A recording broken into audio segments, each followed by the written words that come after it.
Do you love your wife? Yes. Prove it.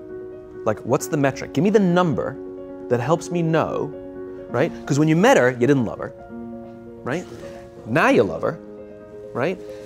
Tell me the day the love happened. It's an impossible question, right? But it's not that it doesn't exist, it's that it's much easier to prove over time, right? Leadership is the same thing. It's about transitions. So if you were to go to the gym, if you go to the gym and you work out and you come back and you look in the mirror, you will see nothing. And if you go to the gym the next day and you come back and you look in the mirror, you will see nothing. So clearly there's no results, can't be measured, it must not be effective. So we quit, right? Or if you fundamentally believe that this is the right course of action and you stick with it, like in a relationship, I bought her flowers and I wished her happy birthday, and she doesn't love me. Clearly I'll give up. You know, that's not what happens. If you believe there's something there, you commit yourself to an act of service. You commit yourself to the regime, the exercise. You can screw it up. You can eat chocolate cake one day. You can skip a day or two. You know, it allows for that. But if you stick with it consistently, I'm not exactly sure what day, but I know you'll start getting into shape. I know it. And the same with the relationship. It's not about the events. It's not about intensity. It's about consistency, right? You go to the dentist twice a year, your teeth will fall out.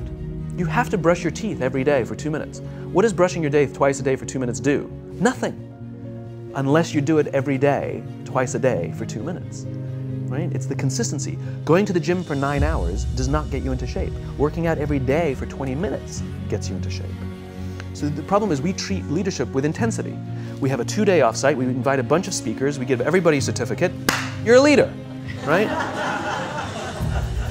Those things are like going to the dentist. They're very important, they're good for reminding us or getting us back on track, learning new lessons, but it's the daily practice of all the monotonous, little, boring things like brushing your teeth that matter the most.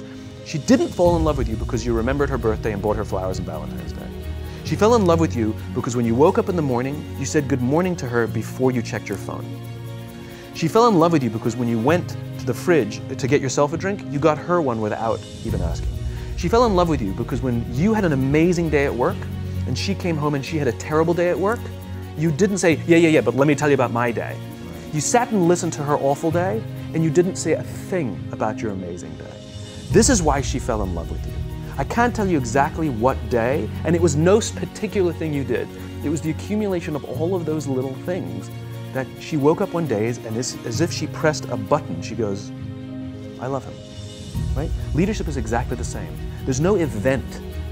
There's no thing I can tell you you have to do that your people will trust you. It just doesn't work that way. It's an accumulation of lots and lots of little things that anyone by themselves is innocuous and useless. Literally, pointless by themselves. People will look at little things that are good leadership practices and say, that won't work, and you're absolutely right. But if you do it consistently, and you do it in combination with lots of other little things, like saying good morning to someone, that looking them in the eye.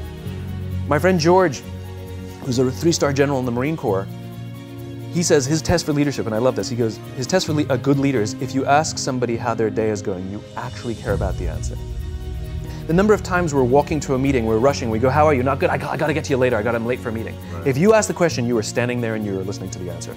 It's those little innocuous things that you do over and over and over and over that people will say, I love my job. Not I like my job. I like my job means, yeah, the challenge is great, they pay me well, I like the people. I love my job means, I don't want to work anywhere else. I don't care how much somebody else is willing to pay me. I'm devoted to the people here, and I care desperately about the people here as if they were my family. In business, we have colleagues and coworkers. In the military, they have brothers and sisters. That's how they think of each other, right?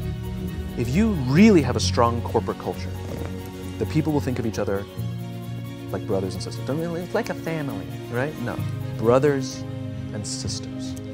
Deep love. Fight, but the love doesn't go away, right? Bicker, the love doesn't go away.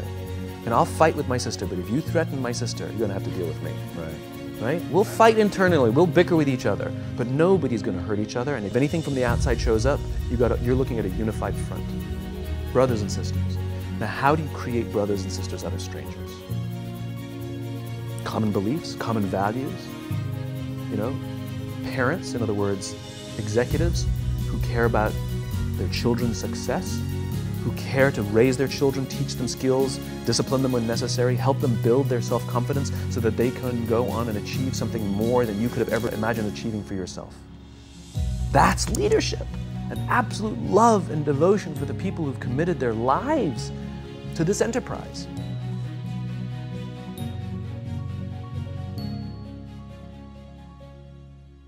It's a human thing. So just as you know how your body feels after a good workout, and you know how your body feels after a big greasy meal, you know that one is good for you and one is not, despite what it may taste like. And that's the problem with short-term gains, right? They feel really good in the short term. So we're highly trained social animals. We're highly adapted social animals. We can feel social awkwardness, and we can feel when things are going well. You can sense it. You say you have this sense of laughter, around the office. Like, we don't walk around with blinders. We're like I said, we're made to do this. That's why we can assess if somebody's trustworthy or not.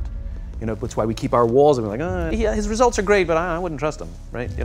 As opposed to letting down your, like, I trust her for anything. I trust her with my kids, my money, anything, We're highly attuned animals, and so we're good at sensing it. But I will say there is a caveat to your metric of laughter, which is a decent one, is that scale breaks things, right, in human beings. As I said before, we're not made for populations bigger than about 150-ish. It's called Dunbar's number. Robin Dunbar, a professor from Cambridge University, theorized that we cannot maintain more than about 150 close relationships. And the way he defined a close relationship is, if you're at a bar with a bunch of friends and somebody comes in, would you ask that person to join you or not? And it's about 150 that we would ask them to come join us. And if you think about the reason, that actually makes perfect sense, which is there's two limiting factors. One is time. If you only gave 2 minutes to every person you'd make no close friends. And the other one is memory. You just can't remember everybody. And so this is where leadership becomes very, very interesting. Because if you have a company that has a lot of people, 5, 6, 7, 800 people, 1,000, 2,000, 5,000 people, clearly you can't know everyone. And clearly as a CEO, like, I care about every single one of my people. You don't even know. Some of the people you work for who work for you are bastards. You don't care about them, right? So it's a nonsense statement, right? But what you can say is, I desperately care about the people whose names I know and whose faces I recognize. And I care desperately about my leadership, and I instill in them every day that I will give them the tools, and I will take care of them with one purpose and one purpose only, that they will take care of the people in their charge. And I want those people to take care of the people and instill in them that they take care of the people in their charge. And then by the time you get down to the masses, where the actual 1,000 exist, because of the seniors it's like 20, right? Where the real 1,000 exist, they feel about 100 and 150 of them can look to one of their direct leaders, to one of their direct managers, and say, that person cares about me. That's our boss, that's my leader. Not the leader, it's the CEO. That's my manager, my boss, my leader. The one thing I am comfortable saying that all effective leaders must have is courage. Because it is hard. It is hard to stand up against outside pressure. It is hard to stand up to an external constituency who's pushing you to do something for their short-term gain, to do the right thing for your people. It is hard. It is thankless. It is lonely. And the courage to do the right thing in the face of overwhelming pressure, only the best leaders have that courage. Only the best leaders. And here's the folly. Courage is not some deep internal fortitude. You don't dig down deep and find the courage, right? It just doesn't exist. Courage is external. Our courage comes from the support we feel from others. In other words, when you feel that someone has your back, when you know that the day that you admit you can't do it, someone will be there and say, I got you. You can do this. That's what gives you the courage to do the difficult thing. It's not going off to an ashram by yourself somewhere for 4 weeks and coming back and finding the courage. It's not what happens. It's the relationships that we foster. It's the people around us who love us and care about us and believe in us. And when we have those relationships, we will find the courage to do the right thing. And when you act with courage, that in turn will inspire those in your organization to also act with courage. In other words, it's still an external thing. That's what inspiration is, right? I'm inspired to follow your example.